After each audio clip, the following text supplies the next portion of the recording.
In this video we're going to talk about the internal structure of phrases, particularly about complements and adjuncts. Now, we've already seen that a phrasal constituent tends to have a predictable internal structure. That means that it's predictable what it may contain.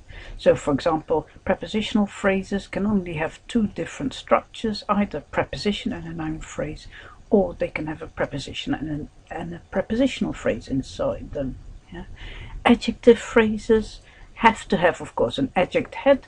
They can have an adverb phrase before the adjective head modifying it, and they can have a prepositional phrase following it. They don't have to.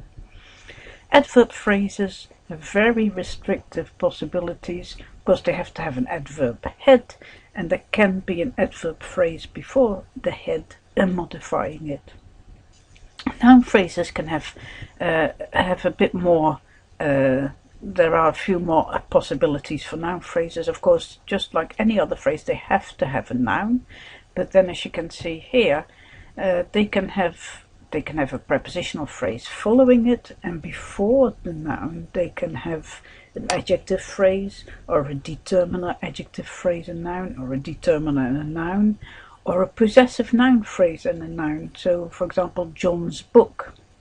They can also have a QP before the noun. Now, QP is a quantifier phrase, and quantifier phrases contain quantifiers. Quantifiers are words like all and some.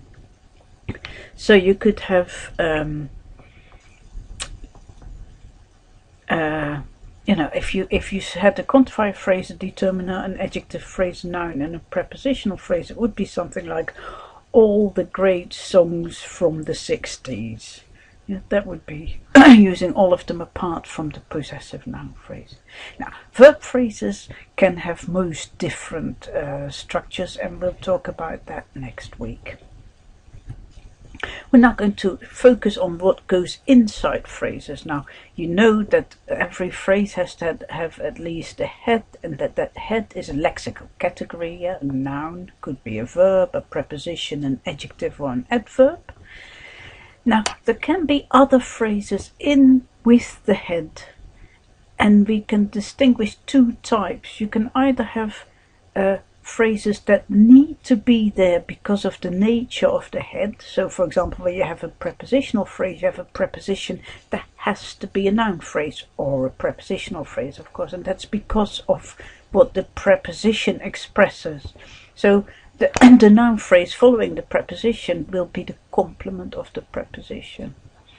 There also can be optional constituents. They can be inside a phrase, but they're not dependent on the head. They give optional extra information. Those phrases we call adjuncts.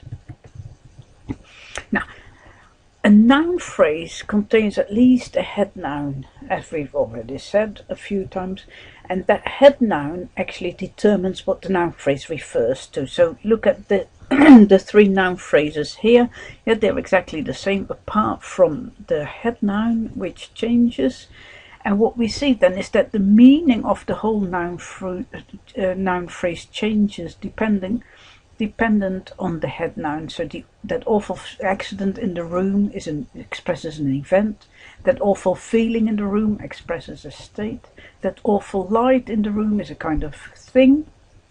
Yeah, and that's just changing the head noun changes what the whole noun phrase refers to, what kind of entity. Now, the other categories and phrases that are inside the phrase don't change the type of entity that the constituent refers to. They just modify the head, so they give extra information about the head. So if you take a noun phrase like the student, yeah, it picks out an individual. Now, you can use can give some more information if there are more than one student. Then you could say the tall student. Yeah? It still picks out an individual, so it doesn't change who it picks out. It just gives some extra information.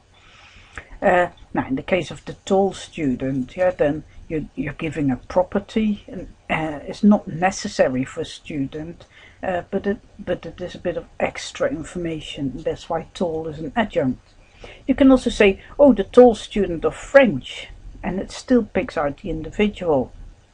Now, of course, when you have a student, the student has to study something, at least in theory. Yeah. And so of French here is a complement, yeah, because when you're talking about a student, what makes a student is that the student studies some subject, yeah, which here is of French. Okay, so complements then are phrases which are needed by a word, and even when they're implicit, as in, oh, he's a student, yeah, it's still implied that the student studies something. That makes a student a student. Yes. So now, phrases which are needed by a word like that, we say they are subcategorized by a word, and the complement completes the meaning of a word. Yes, if you think about a verb like put, if you need to say, I can't just say, oh, I put. If I said that, you say, well, what did you put and where did you put it? Yeah, so put needs something and somewhere. Father, father is like a student, implying that you study some subject. A father, of course, means that you're father of some child. Yeah? On, you can't talk about something being on. It needs to be on something, at least on in the sense of the preposition being on the surface. Yeah? So these words need the complements. Yeah? For put you need something and somewhere. For father, of someone, and on needs on something. Yeah, so in a sentence you could say something like, the father of John put the book on the table, and then you could say of John is the complement of father. The book and on the table are complements of put, and the table is the complement of on. Adjuncts then are phrases which are not subcategorized by the word. They are optional extra information. In the case of nouns, adjuncts express non-essential properties, just like we said, yeah, the tall girl, the girl with the blonde hair. Yeah, they give extra information about the girl. In the case of verbs, adjuncts often express how, where, and when something happened. So if you talk about John walked, yeah, the verb walked by itself expresses what he did, yeah. But you can say something like John walked slowly in the garden yesterday, yeah.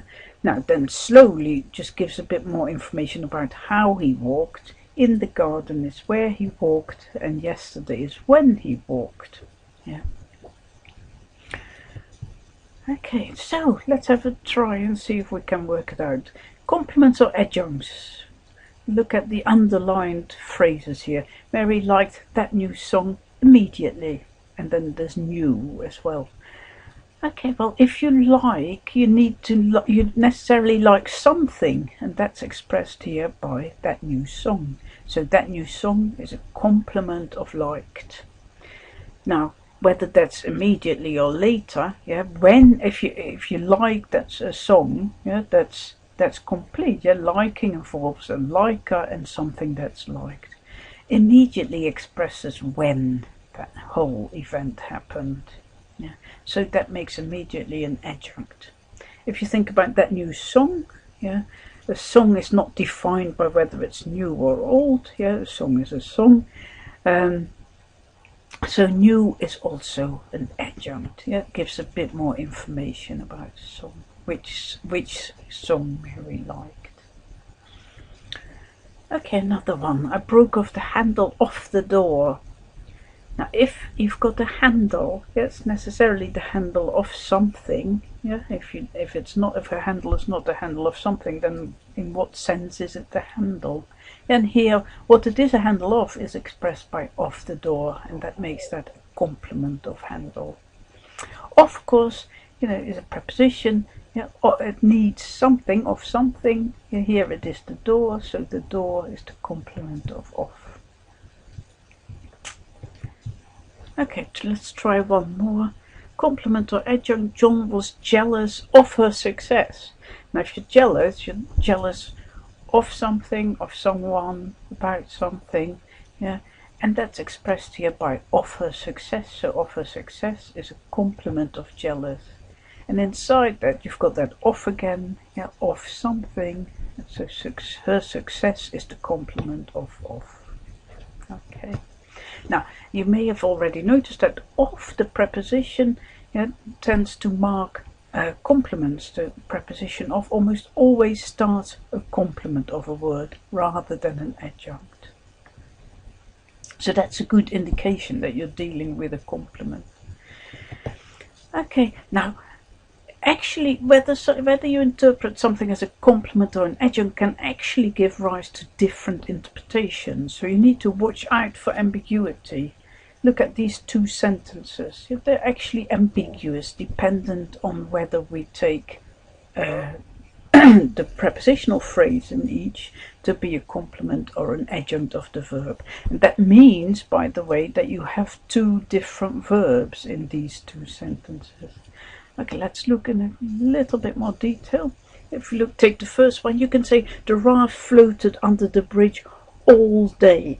Yeah. Now, by having the all day, it shows that it was under the bridge all day, and the verb there then expresses pure, the motion. The it may not have gone anywhere, but it was sort of floating on the water under the bridge, yeah, and that's all the verb expresses.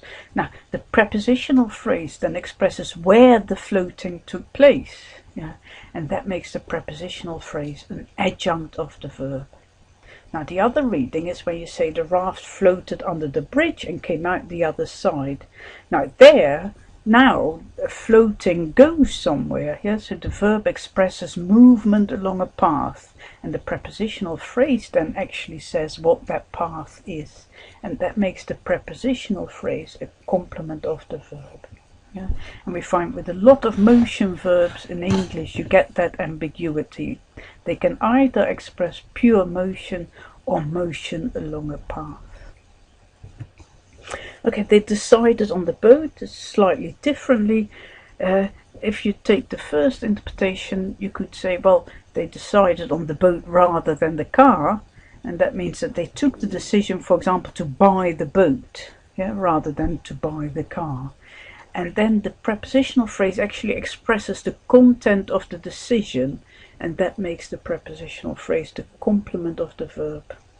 Now the other interpretation is that they were on the boat when they decided. Yeah, they took a decision while they were on the boat, and then the sentence doesn't express what the decision was about.